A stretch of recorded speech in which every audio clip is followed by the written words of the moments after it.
Dragonball!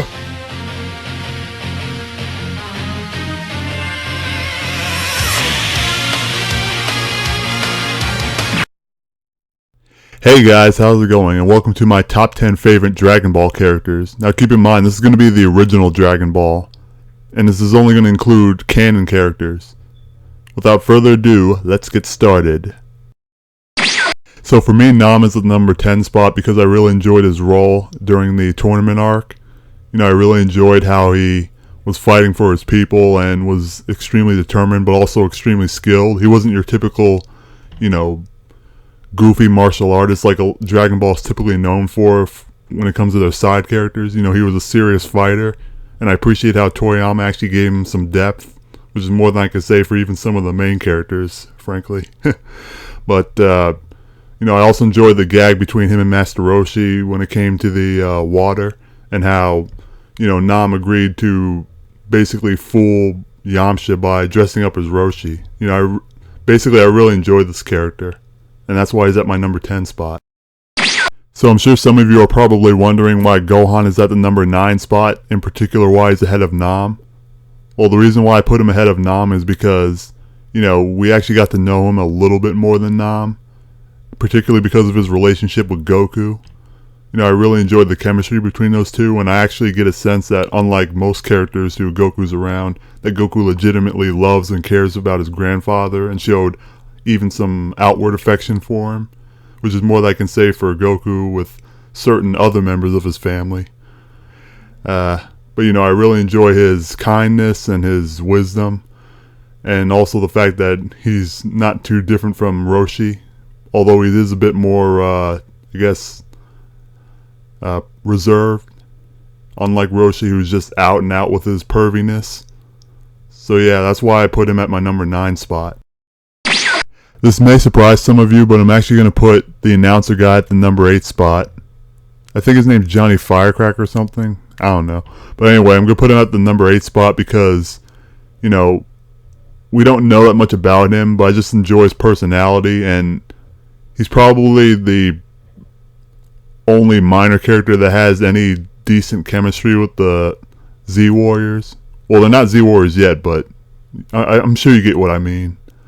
I really enjoy his dedication. The fact that he was even on the tournament grounds even as Goku and Piccolo were fighting. I mean, to me that takes some real guts, considering everybody else just ran off. So, I really appreciate this character, and although he's not as detailed as Gohan or even Nam, it's because we see him a lot more, and despite being a very minor character, he still has quite a bit of chemistry with the Z Warriors, is the reason why I put him at my number 8 spot.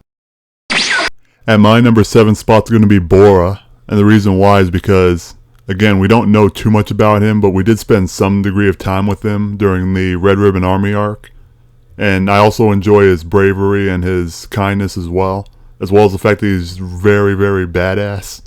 I mean, he managed to tank bullets despite the fact that we have no idea where he learned that ability from or who he was trained by.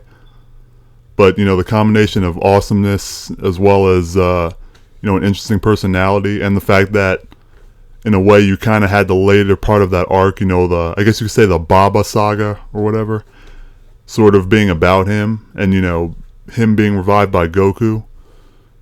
They pretty much made him into an important plot point, at least in the fact that he died from Towe Pai Pai. So, for all those reasons, I consider him my number 7.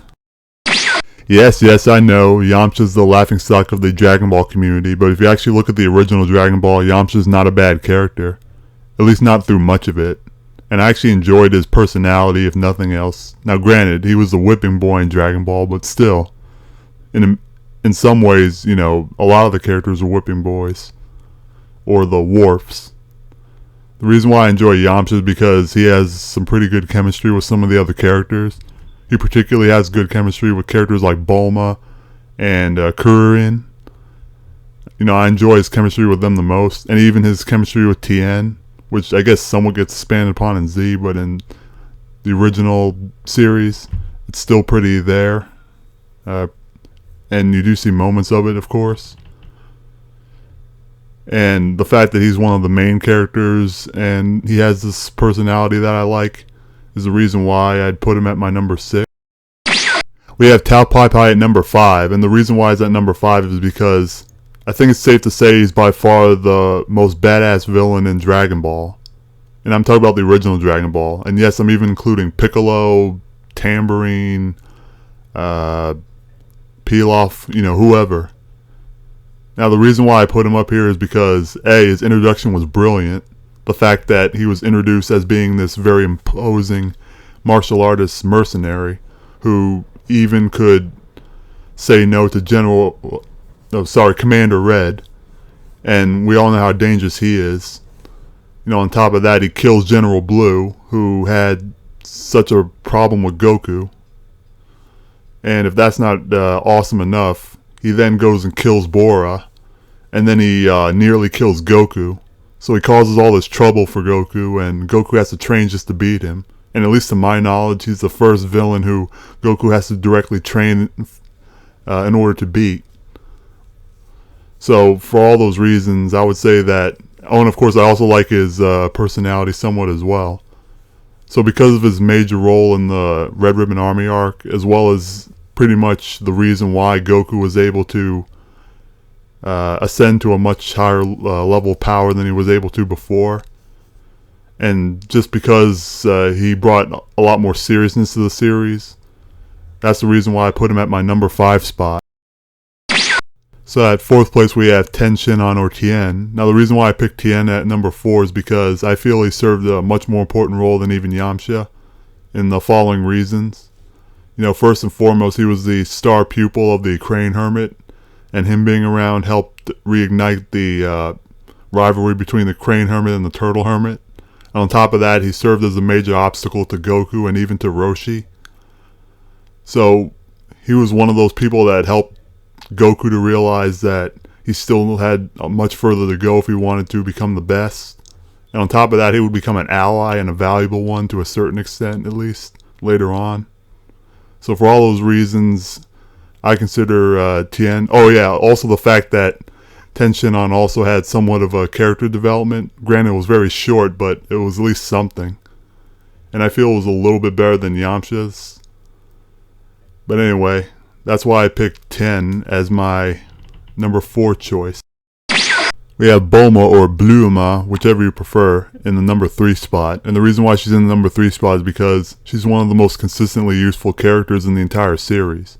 First and foremost, there wouldn't be a Dragon Ball without her. She's the one that created the Dragon Radar.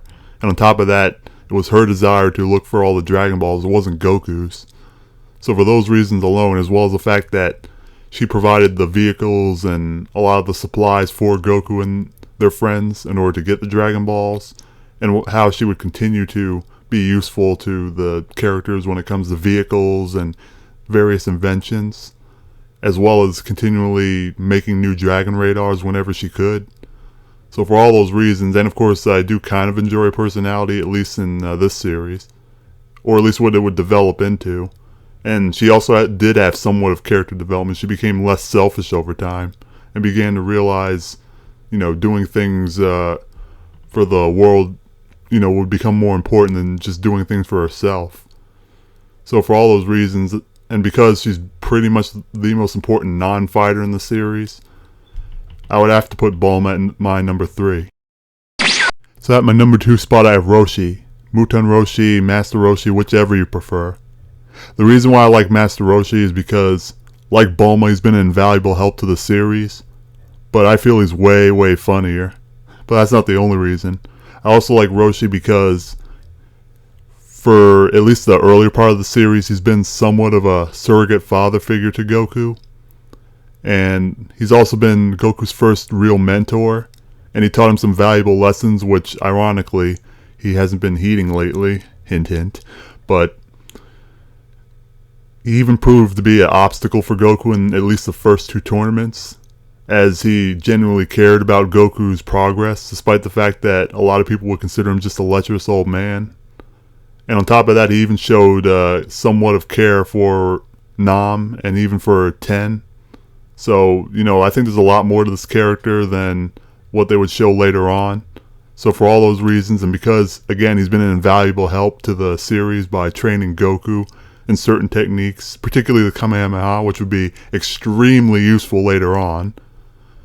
For all these reasons, I've got to put Roshi at number 2. There's just no other way. Alright guys, I want you to take a guess. Take a wild guess who's at my number 1 spot. Ready? Why, it's none other than Emperor Pilaf, of course. You know, I know I said some things about him earlier, but when you really get right down to it, man, get out of here! Get out of here! It's Goku. I mean, we all knew it was going to be Goku. But why is it Goku? Well, for a couple reasons. Firstly, he's a protagonist. So naturally, there would be a focus on him, and he would get a lot of development.